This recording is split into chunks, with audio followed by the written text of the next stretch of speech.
Ayon po sa propesiya, ayon po sa mga isinulat ng mga propeta, isang paraan daw po para makilala ang Mesiya, ang tagapagligtas, ang pinahiran at hinirang ng Diyos. Isang paraan para makilala siya ay sa pamamagitan ng paraan ng kanyang pagtuturo. Ang Mesiya raw po, pagdating niya, siya ay magtuturo sa pamamagitan ng mga talinhaga o parables. Ang parables po ay paggamit ng mga everyday situations at saka elements from nature para po magturo ng moral at spiritual lessons. Tulad po ng sinabi sa awit, ang Mesiya ganito ang gagawin niya. Aking bubuksan ang aking bibig sa isang talinhaga. Ako'y magsasalita ng malalabong pananalita mula pa noong una. Now, in total po, there are 23 parables sa Matthew. 6 po sa mga parables na ito ay kinuwento ng Panginoon doon sa Jerusalem nung last days na po siya, doon sa Jerusalem. 6 na parables about the kingdom of heaven and about God's judgment. Yung 3 pong parables na ito ay nakadirekta doon sa mga Jewish leaders. Talking about Jesus was describing to them the kingdom of heaven. At 3 po naman doon sa parables na yon ay naka-address doon sa mga disciples about God's way of judgment in the last days. Yung pong 2 parables na nakadirekta doon po sa mga religious leaders ay natunghayan na natin nung pong huling pangangaral ko po sa inyo, yung pong parable of the 2 sons, at saka po yung parable of the wicked tenants. At ito pong pangatlo ay tutunghayan natin ngayong umagang ito. Ito po yung parable of the wedding feast. Now, ang parable po of the wedding feast is about God's invitation. Ito po ay nakadirekta doon po sa mga religious authorities doon po sa Jerusalem. Ang aking pong main argument dito po sa mensahe natin ay ito. Ang Diyos po ay nag-aanyaya sa sinuman para makibahagi po siya sa wedding feast na kanyang inihanda sa kanyang anak. Now, alam po natin, ang anak na tinutukoy dito ay ang Panginoong Jesucristo. Siya ang Mesiya. At sa Bible po, ay merong tinutukoy po ang Biblia tungkol po sa wedding feast na mangyayari in the final days. At ito po ay tinaguriang the marriage supper of the Lamb. Okay? Wala pa yung PowerPoint natin. Okay? Now, yan po ay nakalagay sa Revelation. Pagdating daw po ng huling araw at the last days, pagkatapos po ng paghuhukom, or even siguro simultaneously sa paghukom, there will be a marriage supper of the Lamb. Na ang Diyos po ay naghanda ng piging para po sa kasal ng kanyang anak, ang Mesiya, ang Panginoong Jesucristo. Now, ang marriage supper po of the Lamb is a metaphor po para sa ultimate celebration po ng salvation. Na kung saan ang mga mananampalataya po ay mayu-unite sila kay Christ. It's like a wedding feast. Mayu-unite ang mga Christians, ang mga believers with Christ in eternal joy and fellowship. Yun po ang tinutukoy ng Bible na ngayon dito sa mga talinhagang ito ay dinidescribe ni Jesus yun pong tungkol sa wedding feast na yon. Na kaya mababasa natin sa Pahayag 19 ang mga salita pong ganito. Tayo'y magalak at tayo'y magpakasaya at ibigay natin sa Kanya ang kaluwalhatian sapagkat dumating na ang kasal ng kordero at inihanda na ng Kanyang magiging asawa ang kanyang sarili. At sinabi ng anghel sa akin, si John the Beloved po ang sumulat nito, siya ang nagsasabi na sumusulat nito, isulat mo, mapapalad ang mga inanyayahan sa hapunan ng kasalan ng kordero, the marriage supper of the Lamb. At sinabi niya sa akin, ito ang tunay na salita ng Diyos. So there will be a marriage supper of the Lamb na mangyayari po in the last days. At ito ang tinutukoy po dito sa parable na ito, nag-aanyaya po ang Diyos sa sino mang nais pumunta. It will be a joyous, glorious celebration between the believers in Christ. Of course, there will be angels there based on God's grace. His invitation, God's invitation, and our response to God's invitation. Kaya ngayon pong umagang ito ay titingnan natin yung God's invitation. How God's invitation was rejected. At yung pangalawa, titingnan natin how God's invitation was redirected. And then what is the requirement in God's invitation. So tatlo po ang titingnan natin ngayong umagang ito batay sa talinghagang ito. How God's invitation was rejected. Then how God's invitation was redirected, well, because it was rejected. And then what is God's requirement in this invitation? Now, una, God's invitation was rejected. Yes. Gaano man po ka-gracious, ka-delightful ang invitation po ng Diyos, it was rejected. Gaano man po kabiyaya, kaganda ng imbitasyon ng Diyos tungkol sa kanyang piging na inihanda niya para sa kasal ng Mesiya, it was rejected. Tinanggihan po ito. Unang-una yung mga Hudyo. Sila po ang tinutukoy sa verse 3. Ang mga Hudyo po, sila ang mga unang inanyayahan. Sa kasaysayan po ng Bible, ang mga Hudyo po, sa kanila po ibinigay ang kautusan ng Diyos. Sa kanila ibinigay ang mga tipan ng Diyos. Sa kanila ipinagkatiwala ang temple service, ang mga pangako, ang mga adoptions as sons. Sila ang mga unang inanyayahan. At lahat po ng mga pangako ng Diyos sa kanila, ito'y matutupad. Pagdating po ng Mesiya, lahat ng ipinangako ng Diyos, matutupad yon. Pero tinanggihan po nila yung privilege na ibinigay po sa kanila ng Diyos. Sila ang unang inanyayahan. Mababasa natin sa verse 2. Ang kaharian ng langit, sabi ng Panginoong Kristo, ay tulad ng isang haring nagdaos ng isang handaan para sa kasal ng kanyang anak na lalaki. Isinugo niya ang kanyang mga lingkod upang tawagin ang mga inanyayahan. Those are the Jews. Okay? Ngunit ayaw nilang dumalo. Okay? Now, yan po makita natin ang experience ni St. Paul when he was preaching now the gospel. Basahin natin, kung babasahin po ninyo ang Book of Acts, doon makikita ninyo ang invitation po through the gospel of God ay unang pinangangaral ng mga nangangaral sa mga Hudyo. Pero ang mga Hudyo po, sila ang unang tumatanggi. In fact, sila pa ang lumalaban. Kinakalaban po nila ang mga apostol na nangangaral ng Ebanghelyo. Kaya mababasa natin sa mga karanasan ni Pablo, isang halimbawa lang, ay yung nangangaral sila doon sa Antioch. Mababasa natin, sabi po ng Acts chapter 13, ngunit buong tapang na sinabi ni na Pablo at Bernabe, sa inyo muna sana dapat ipahayag ang salita ng Diyos.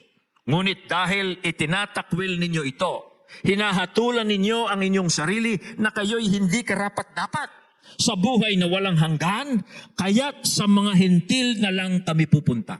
So ganun po ang paraan ng Diyos nung ipapangaral na ang Ebanghelyo. Now, dito po sa preaching ni Pablo, dito, kung babasahin natin yung pong buong chapter na pangangaral ni Pablo, ang pinapangaral ni Pablo sa mga Hudyo dito, na ang Diyos ay ginanap po niya, finulfill na po ng Diyos ang kanyang mga promises by sending the Messiah. Ayon sa nakasulat sa mga propesiya, siya'y namatay na, siya'y nabuhay ng muli. Ibig sabihin, ready na yung handaan. Naganap na ang kaligtasan na ipinangako ng Diyos doon sa Old Testament. Namatay na yung Messiah, binuhay na ng Diyos ang Messiah. Ibig sabihin, nakahanda na yung dinner. Okay? At ngayon, ini-invite yung mga unang inanyahan Dahil sila ang mga unang pinagtiwalaan ng Ebanghelyo, ang mga Jews.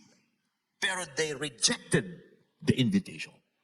So gaano man po kaganda yung invitasyon ng Diyos, gaano man po ang biyayang daladala nito, because it defines salvation. Ang inaalok po ng Diyos dito, ang kaligtasan, ang reconciliation, pakipagkasundo ng Diyos, ang pagpapatawad ng Diyos sa lahat ng kasalanan, at yung pong adoption, pagiging anak ng Diyos. At ang langit, lahat-lahat na, gaano man kaganda yung invitation, it was rejected. Siyan po ay tinanggihan una ng mga Hudyo. At ito rin po ang karaniwang tugon ng mga tao pag binapangaral mo sa kanila ang Ebanghelyo. Now, pero dito makita natin yung hari. Ayon po dito po sa talinhaga, was persistent. Mapilit po siya. Patient siya, pasensyoso siya, and gracious sa kanyang invitation. Kaya ayon sa talinhaga, nagsugo siya uli ng iba pang mga servants niya. At tinagubilinan po niya yung mga servants niya na i-describe ninyo sa kanila yung kaganda ng aking piging, ng feast. No? I-describe niyo sa kanila nang sa ganon mahikayat natin sila. He was gracious. He was kind. Okay? Para po yung mga invited guests ay sana yung ma-imagine nila masarap yung handaang ito. Kaya sabi sa Bible, muli siyang nagsugo ng ibang mga lingkod at kanyang pinagbilinan ang mga ito. Sabi niya, sabihin ninyo sa mga inanyahan na nakahanda na ang mga pagkain para manakam sila.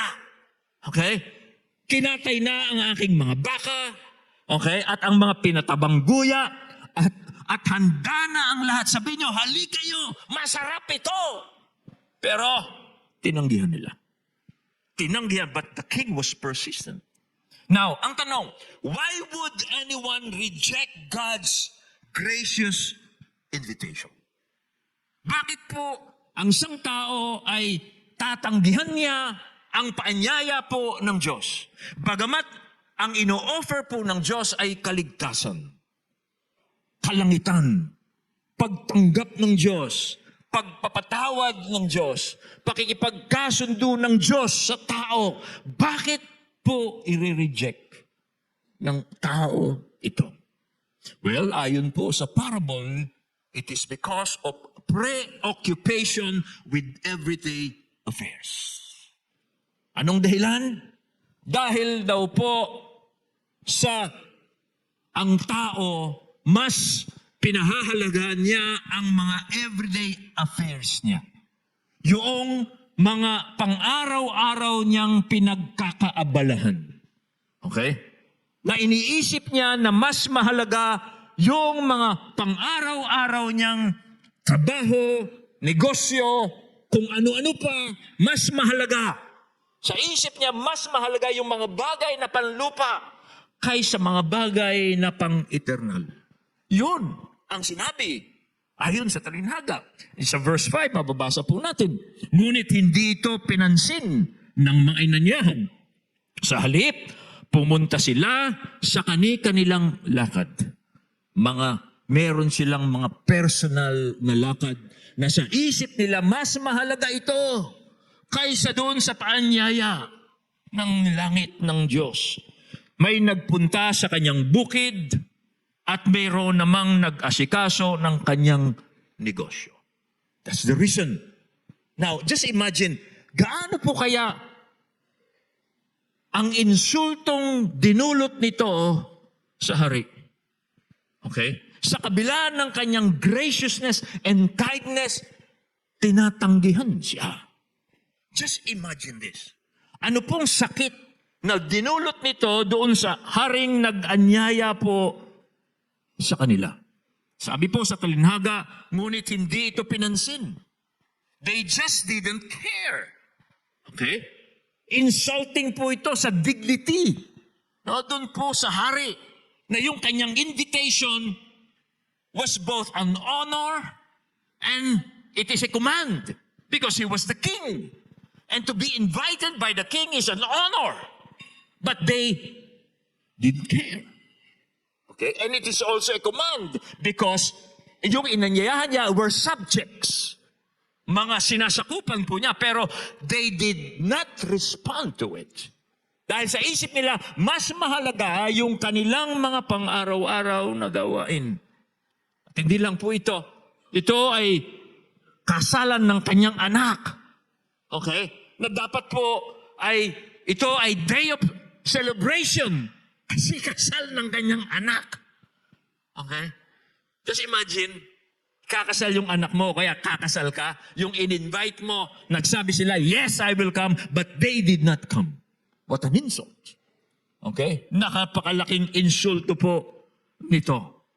Kanya po, kung titingnan ninyo, ang talinhagang ito, no doubt, ay ito rin po marahil ang damdamin ng Diyos pag yung gospel invitation po is being rejected. Pag ang isang tao, binabahaginan mo ng salita ng Diyos, na alam mong ito'y ikabubuti niya dahil ang Diyos sa pamagitan nito ay sasabihin niya, pag tinanggap mo ang paanyayang ito, tinanggap mo si Kristo sa iyong buhay, patatawarin ka na ng Diyos sa iyong mga kasalanan, bibigyan ka ng buhay na walang hanggan, tatanggapin ka ng Diyos sa kabila ng iyong mga kasalanan, then re-reject ng tao ito. Okay? Kanya po, maybe this is how God feels when a person is rejecting Jesus Christ in his life. Just imagine po, okay, batay dito sa talinhagang ito kung ano ang ginawa ng hari para ihanda yung banquet na yon para sa kanyang anak. At gayon din po kung isipin nyo, babasahin ninyo yung biblical history, kung gaano po ang ginawa ng Diyos para lamang dalhin ang kaligtasan sa mga tao simula nang mahulog po ang tao sa pagkakasala. Since Genesis 3, nung pong mahulog ang tao sa pagkakasala, ang Diyos po gumawa na ng mga paraan. Nangako na siya na padadala niya ang Mesiya at gumawa siya ng paraan. Pinili niya si Abraham, pinili niya una, niligtas niya si Noah, and from Noah, tinawag niya si Abraham, from Abraham, tinawag si Isaac, and then si Jacob, and then si Jacob, bumuo siya ng isang Israel na bansa na doon magmumula ang Mesiya.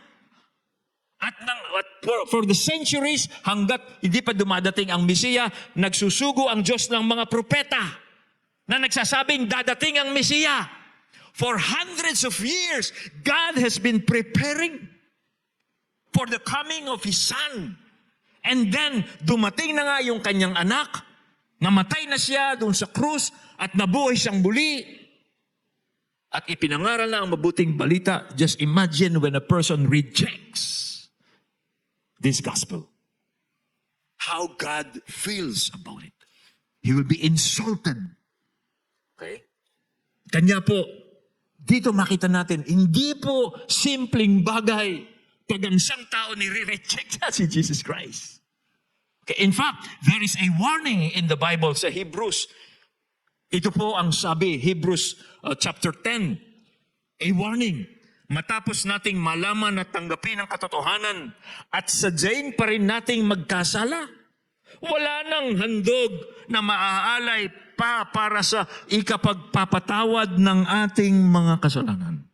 Ang naghihintay na lamang sa atin ay ang kakilakilabot na paghuhukom at ang naglalagablab na apoy na tutupok sa mga kaaway ng Diyos. It's a warning. Okay? Tapos, verse 29, gaano kabigat ang akala ninyo ang parusang nararapat sa taong humahamak sa anak ng Diyos. Lumalapastangan sa dugong nagpatibay sa tipan na nagpabanal sa kanya at lumait sa mapagpalang Espiritu. Mga kapatid, meron pa po bang mas mahalaga sa kaligtasan? Meron pa hubang mas mahalaga sa anumang bagay dito sa lupa sa pakipagkasundo ng Diyos sa atin at sa ating pakipagkasundo sa Diyos? Is there anything that is more important than these things? That this God who created us have made a way for our salvation. He sent His Son He died on the cross. He was resurrected. Now, He's being preached to the world, inviting everyone. Meron pa hubang mas hihigit niya? Ipagpapalit ho ba ninyo yan sa inyong negosyo? Sa inyong kabuhayan? Sa inyong business? When you're being invited sa church, halimbawa, is there anything more important than that? Alam mo niyo mga kapatid, no earthly treasure could equal these blessings. Wala pong earthly treasure ang hihigit sa mga paanyaya pong ito. Kaya po ang isang tao has to be blinded.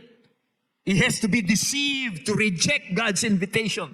Ang isang tao po na nagre-reject, nagpaanyaya ng Diyos, talagang bulag siya. Talagang nabudol yun. Alam niyo nabudol? Okay? Ipagpapalit niya yung kanyang totoong pera, pag-uwi niya sa bahay, sabi ng bubudol, wala lang akong cash, bigyan mo ko ng ganitong amount, bibigyan kita isang bag na pera. Tapos ikaw naman, hindi mo lang, mabubudol ka, kukunin mo isang bag na pera, pinagpalit mo kung yung ATM mo, binigay mo lahat ng cash mo sa ATM, binigay mo sa, pag-uwi mo sa bahay, papilahat. Nabudol ka. Ganyan ang isang tao. Ipagpapalit ang paanyaya ng Diyos para sa mga bagay na panlupa. Nabudol. Naliglang. Nabulag na lang siya ng mga bagay ng sanlibutan to reject Jesus Christ. Alam ho ninyo, so that's how important this God's invitation. No matter how important this was, it was rejected. And it is being rejected because of earthly matters. Now, pero meron pa pong worse dyan, mga kapatid.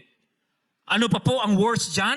Well, ang pinaka-worst po dyan ay yung worst form of rejecting God's invitation. Ang pinaka-worst pong rejecting God's invitation ay yung persecuting God's messengers.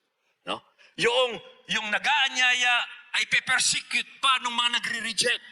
That's the worst kind of rejection.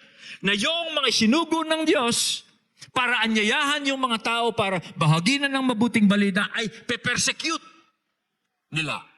Okay? Yan po ang nangyari dahil sa talinhaga. Verse 6, sinunggaban naman ng iba ang mga lingkod, hinamak at pinatay. Rejecting and persecuting God's messengers is rejecting and persecuting God. Okay? Reminder lang po mga kapatid, sa mga messengers ng Diyos, tayong mga nag-i-invite,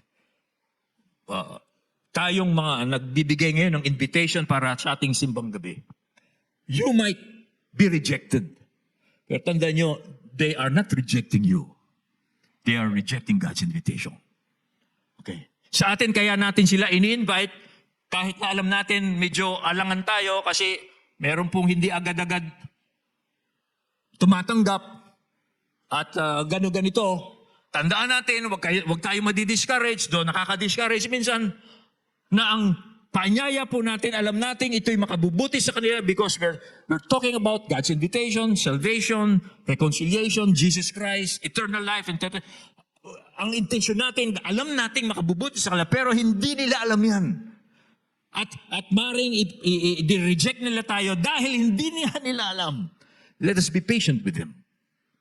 And when we are rejected, tanda natin, hindi tayo nire-reject. They are rejecting God. Okay?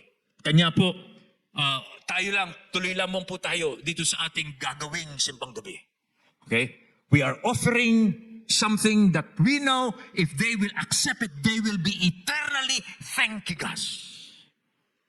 Eternally. Walang hanggan pasasalamat pag po sila ay na-reconcile sa Diyos. Pagdating po ng 100 years to 1,000 years, eternally, pag nagkita-kita kayo sa afterlife, lagi sila nagpapasalamat sa inyo. Because we are offering to them what God is wanting to give them. That will benefit them eternally. So, God's invitation was rejected because of preoccupation. Now, dahil po doon, let's go to the next point. God's invitation redirected. Okay, bakit po redirect ang invitation? Well, kasi po, dahil doon sa, ang okasyong ito, supposedly will be a joyous occasion.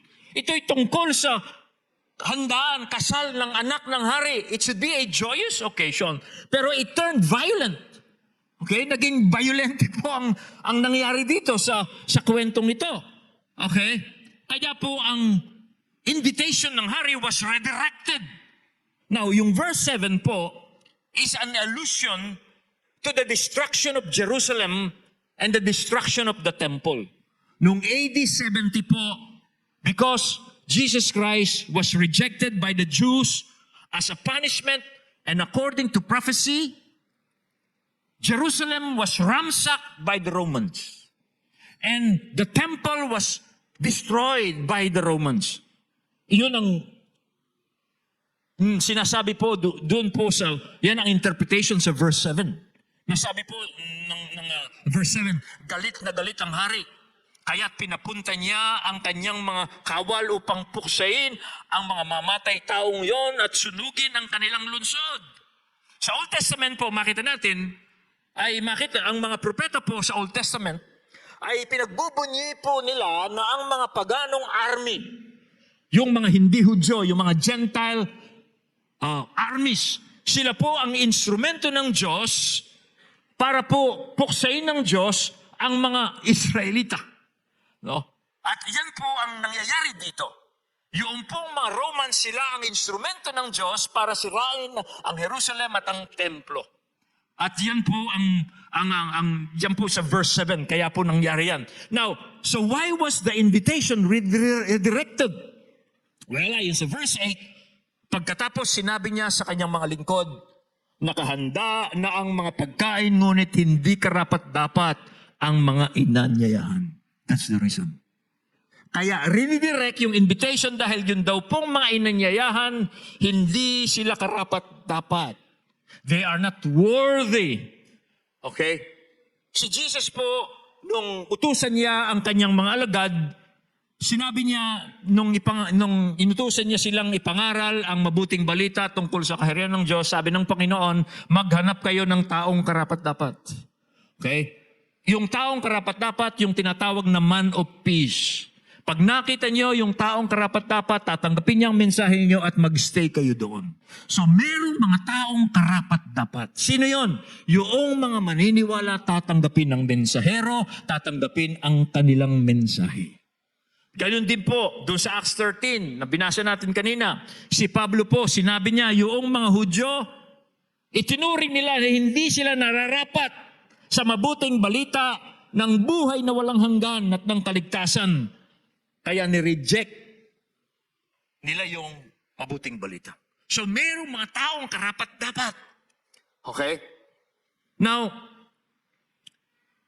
dito po makita natin, kaya nire-direct kasi merong mga hindi karapat-dapat. Now, how was the invitation redirected?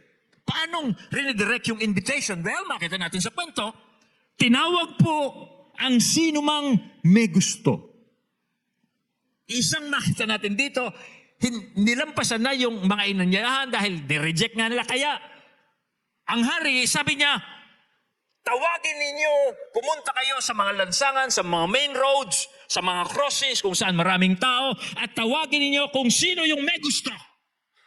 Ngayon, wala nang qualification. Yun na lang, may gusto. Sabi sa verse 9, pumunta kayo sa mga pangunahing lansangan at inyong anyayahan sa kasalan, sino? Ang lahat ng makita ninyo. Pumunta nga sa mga lansangan ang mga lingkod. At isinama nila sino? Ang lahat ng kanilang natagpuan. Masama't mabuti. At napuno ng mga panauhin ang bulwagang pangkasalan. Lahat ng makita ninyo, sabi ng hari. Isama ninyo ang nangyari, isinama nila lahat ang kanilang natagpuan. Masama't mabuti. Wala na pong distinction. Okay? Ganun redirect ang invitation. Okay? At ito po, again, is properly illustrated doon sa strategy po ni Pablo during his missionary journeys. No? Na ang unang inaanyayahan ng mga Hudyo and then the Gentiles.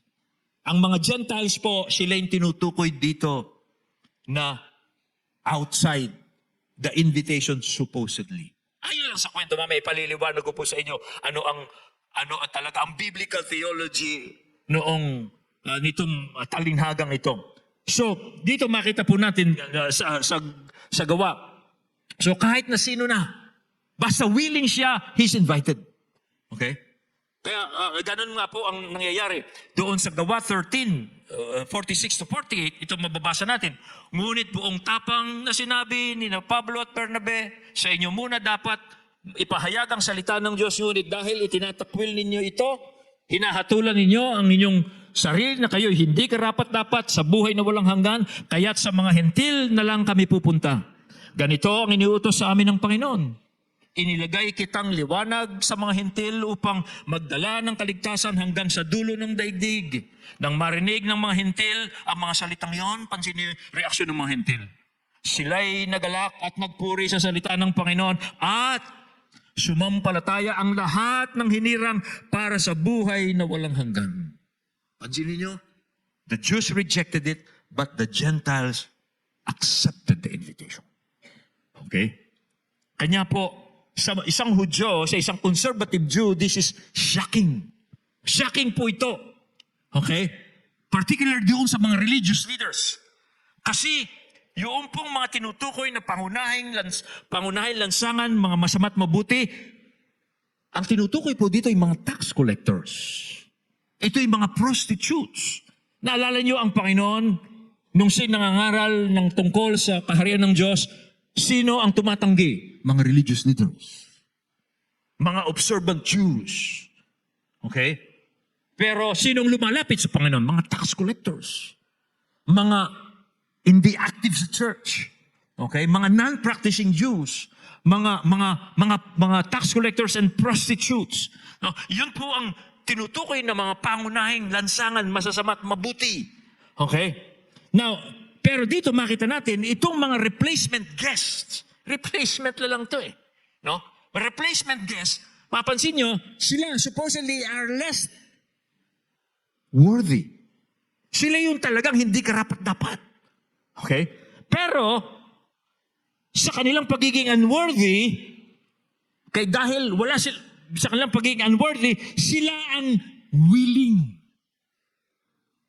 At least, nung invitation sa kanila, agad silang sumunod, wala nang second invitation. Kanya po sila ang talagang naging karapat-dapat, bagamat sa mata ng ibang mga tao, hindi sila karapat-dapat. Dahil sila'y willing, agad silang tumanggap at wala nang second invitation.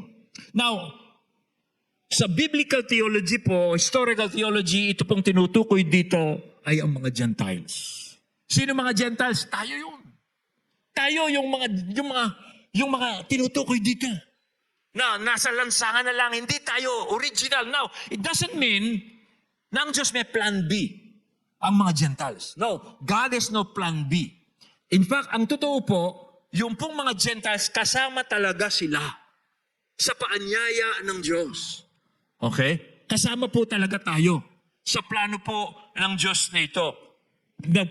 Pagkatapos pong mamatay ang Mesiya at mabuhay siyang muli, ipangangaral na ang kapatawaran ng kasalanan sa kanyang pangalan sa lahat ng bansa. That is God's plan A. Wala siyang plan B. Kaya po itong nangyari sa parable, this is just a parable to highlight the story. Pero ang totoo po, ganyan talaga ang plano ng Diyos. Na i-reject, ayon sa prophecy, i-reject po ng mga Hudyo, yung mga original na pinangakuan, sila ang unang guest na in-invite, i-reject nila yung invitation, i-reject nila yung Messiah, and then, the gospel will be preached to the Gentiles. Sa atin po yun. Kaya po alam nyo kung ano ang isang application natin dito. Tayong mga na kay Kristo na ngayon, we should be forever grateful. Bagamat, sa tingin ng mga Hudyo, hindi tayo kasama doon sa bayan ng Diyos, we were invited. And thank God, Jesus Christ was preached to us. And we accepted God's invitation. Kanya nga po, yung sa verse 48, nung binasa natin kanina sa Acts, sabi niya, nang marinig ng mga hintil ang mga salitang yon, sila'y nagalak.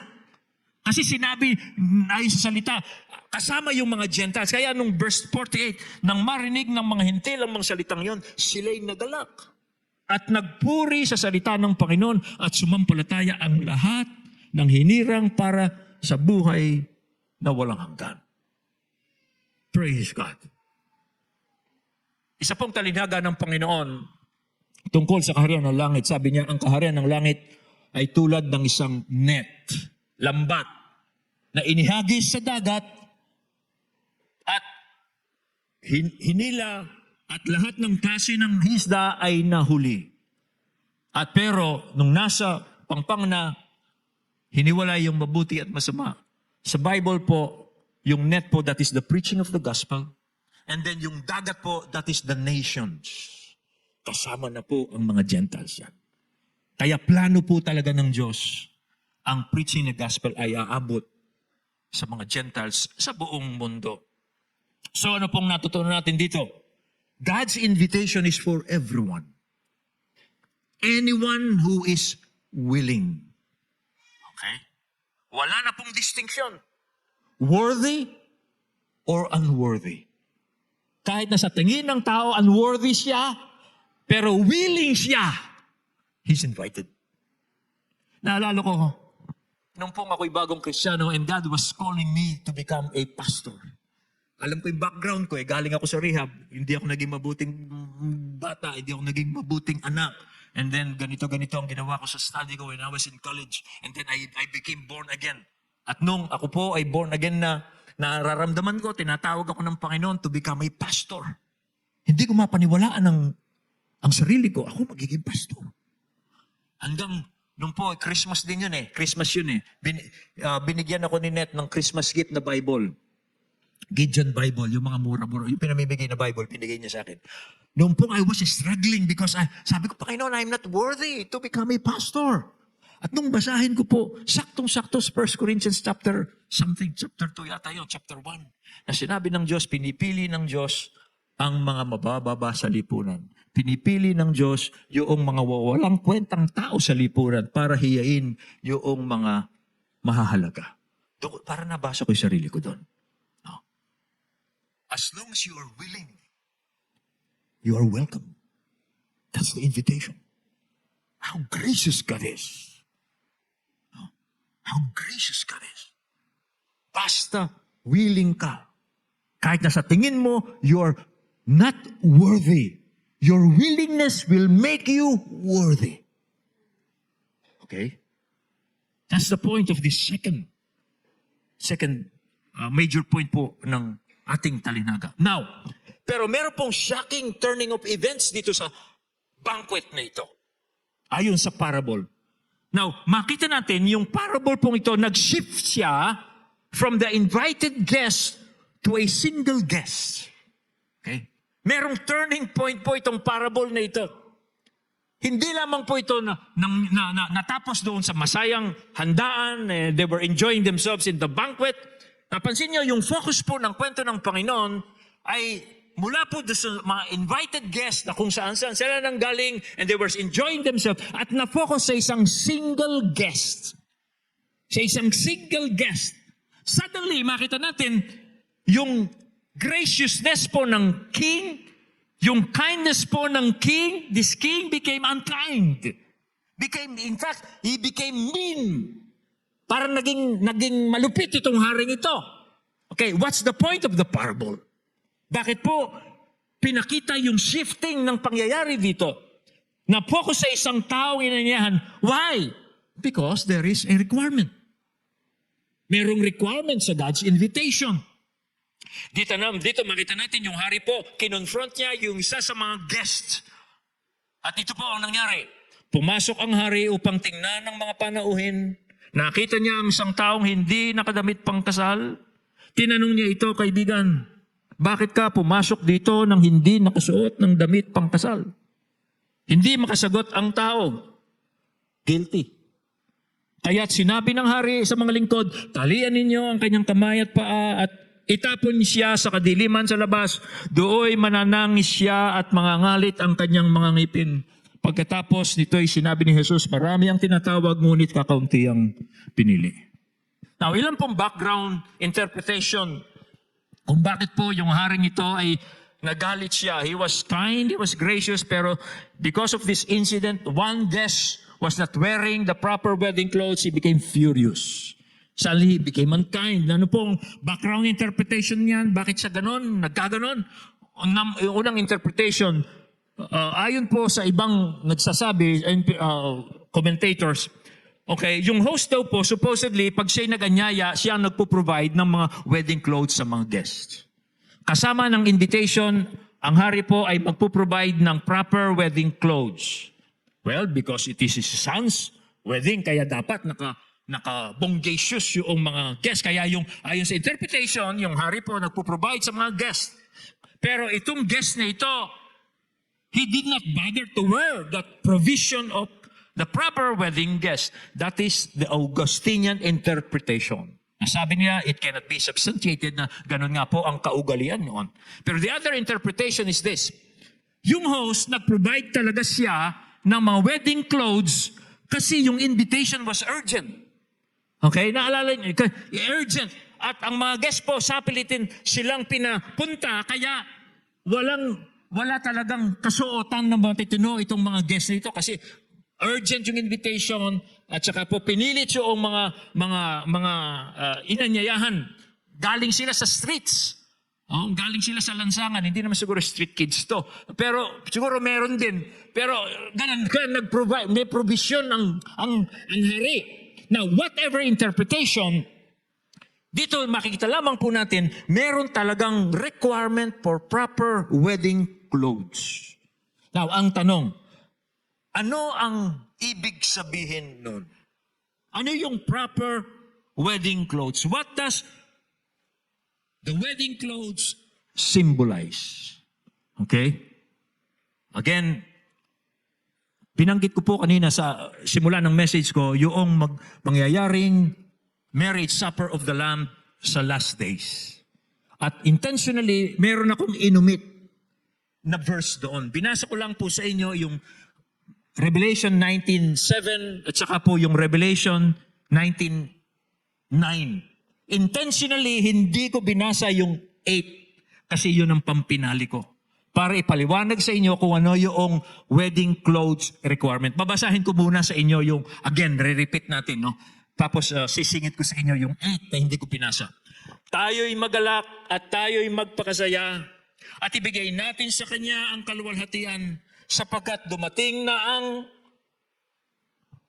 kasal ng kordero at inihanda na ng kanyang magiging asawa ang kanyang sarili.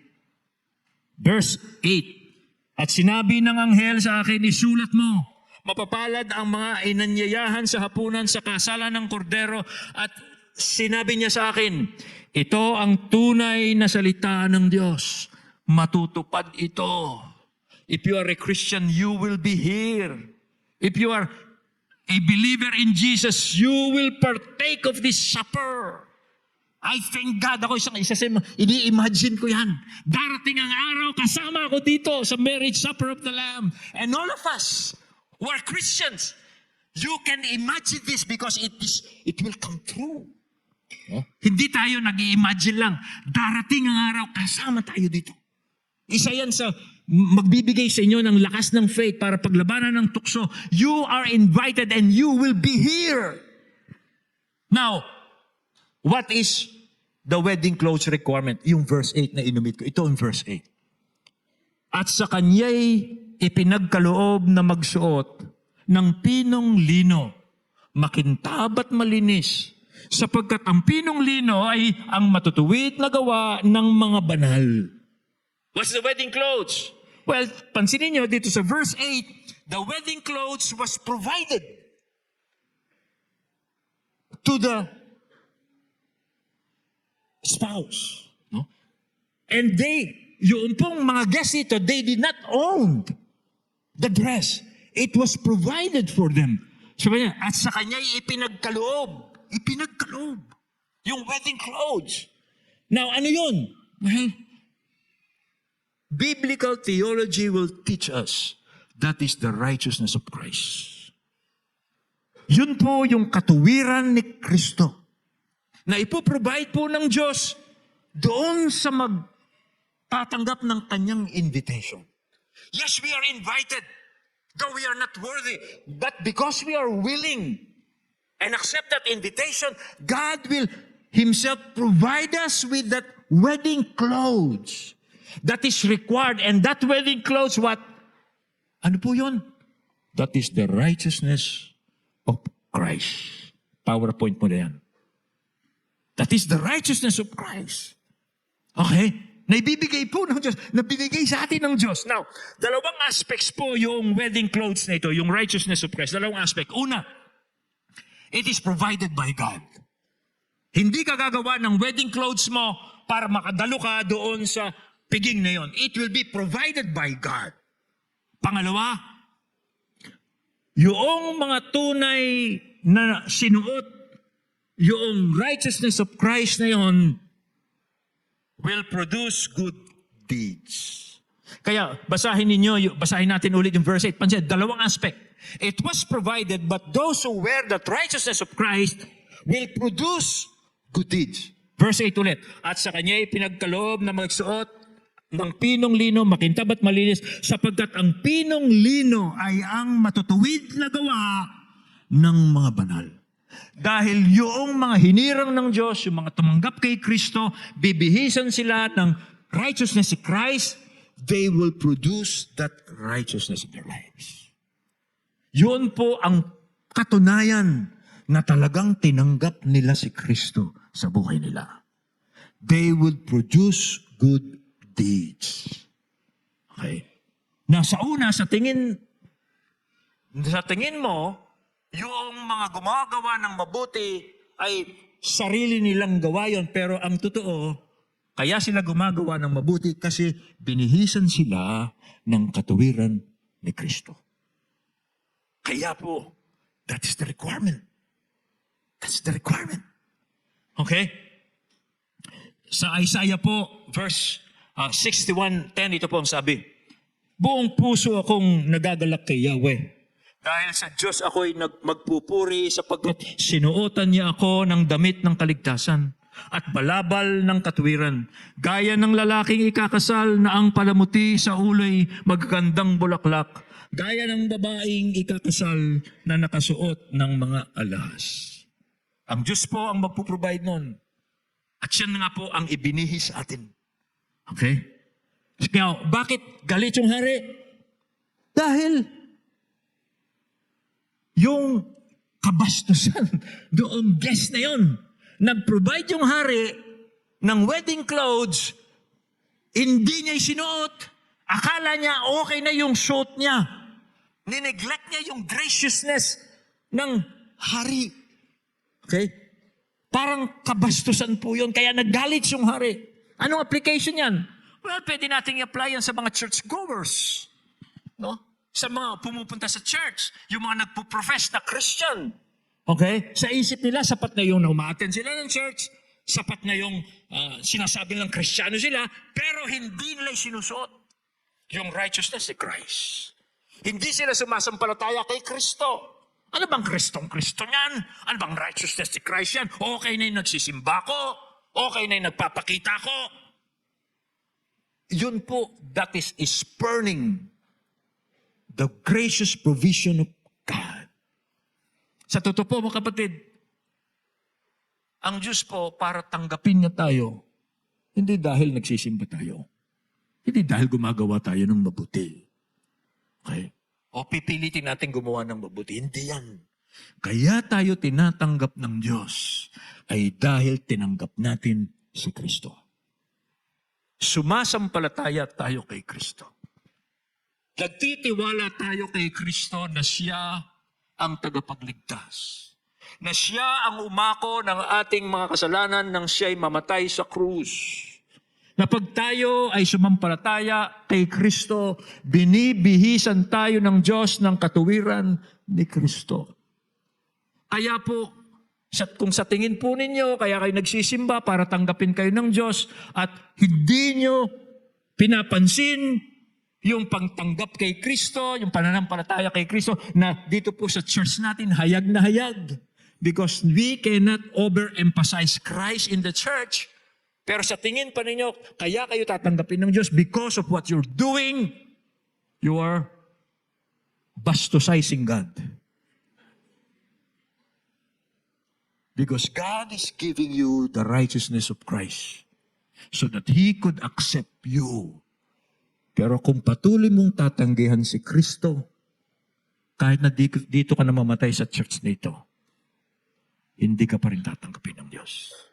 Kung sa tingin mo, kaya mo nang iligtas ang iyong sarili, hindi mo na kailangan si Kristo na ating pinapangaral, ilang linggo na, ilang taon na dito, that's impertinence. Kaya galit na galit yung hari. Tinatanggihan niya si Kristo na ipinangangaral. So, ano po ang makita natin dito? The unworthy became worthy because they were willing to come to God by the invitation of Jesus, and those who were willing were clothed with the righteousness of Christ, so that they will be properly clothed to be accepted in the kingdom. Yan ang tinutukoy. Anyone is called, but you have to be properly dressed. Yun ang sinasabi ng Panginoon, marami ang tinatawag, ngunit kakaunti ang pinili. What is my appeal to you, my brothers and my sisters? Una, para po sa mga Kristiyano, tayo po ang mga unworthy guests because we are Gentiles. But we were dressed by the righteousness of Christ. Now, let us be forever grateful sa Diyos. Huwag po tayong magmataas sa mga Hudyo. Kayong mga Hudyo, pinako ninyo yung tagapagligtas nyo. Kami tinanggap namin siya. Huwag tayong magmalaki sa Kanya. Rather, matakot tayo. Bakit? Kasi isinama lang tayo sa kanilang mana. Kaya magpasalamat po tayo sa Diyos. Habang buhay, eternally magpapasalamat tayo sa Diyos. Because we will be in eternity with God because of Jesus Christ. And then, isa pa po application dito, mga kapatid, mga old Christians lalo na. Mag-ingat po yung mga old Christians, mag-binless na ni Lord. Nire-reject na yung invitation ng Diyos. Alala nyo, ito, kaya nire-reject. Mga original, binless sila ng Panginoon eh. E nung aanyayahan na, they reject. Mas pinahalagahan nila, inuna nila yung mga blessing. Mga old Christian, ingat po tayo dyan. No? Pag mayaman ka na, hindi mo na kailangan ng Diyos. No? Kaya may invitation, mga bago lang yan eh.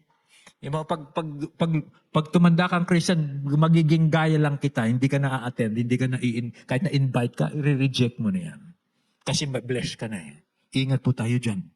Sa bagay na yan, kapatid. Let us go to God not because God is useful. Let us go to God because He is beautiful. Pag po ang pagpunta nyo sa Diyos, pagpunta nyo sa church because God is useful, blessing lang, not because He is beautiful, He's worthy to be worshipped, you will not come. You will reject His invitation. Kasi pinless na kayo ni Lord. God is no more useful to you. O kaya meron kayong pinagpipray, tagal na ako hindi sinasagot ng Diyos, hindi na ako pupunta. Ano sa'yo? You are going to God because He's useful, not because He's beautiful. Yan po ang pag-ingatan natin sa ating sarili. Yan po sa mga Kristiyan. Now, doon pa po sa hindi mga Kristiyano pa. Kung hindi pa po kayo Kristiyano, hindi mo pa tinanggap si Jesus Christ as the Messiah, you are invited to God's banquet of salvation na Kanya pong inihanda through Jesus Christ. Handa na po yung salvation. Huwag niyong iisipin para iligtas kayo ng Diyos, dapat niyong gawin ito, dapat niyong gawin ito. Wala po sa inyo ang kapangyarihan, iligtas ninyo ang inyong sarili. Ang Diyos po nag-provide na siya ng paraan ng kaligtasan. It is through Jesus Christ. Okay? Huwag po kayong maging tulad ng mga Hudyo. Okay? Na nireject po nila yung invitation nila. Okay? At pinakita nila yung indifference nila sa Diyos by just going on to their everyday affairs. No. Now, ito po ang mabuting balita. The kingdom invitation is now intended to you. Kaya don't refuse it. God is now offering it to you. Okay? Now, I'm not worthy to come. Again, the good news is, if you are willing, God will dress you. Susuotan ka ng Diyos. By your faith in Jesus Christ, susuotan ka ng Diyos ng katuwiran ni Kristo at ikaw'y magiging worthy. If you are willing. Kanya, don't reject the invitation. Come to Christ. Believe in Christ. Don't reject this. Huwag mong ipagpapalit ito sa anumang bagay sa sanlibutan. Huwag kang pabubulag, huwag kang pabudol sa sanlibutan. Kilalanin mo si Kristo. Sumampalataya ka kay Kristo. Tayo po lahat ay tumayo. Let's pray.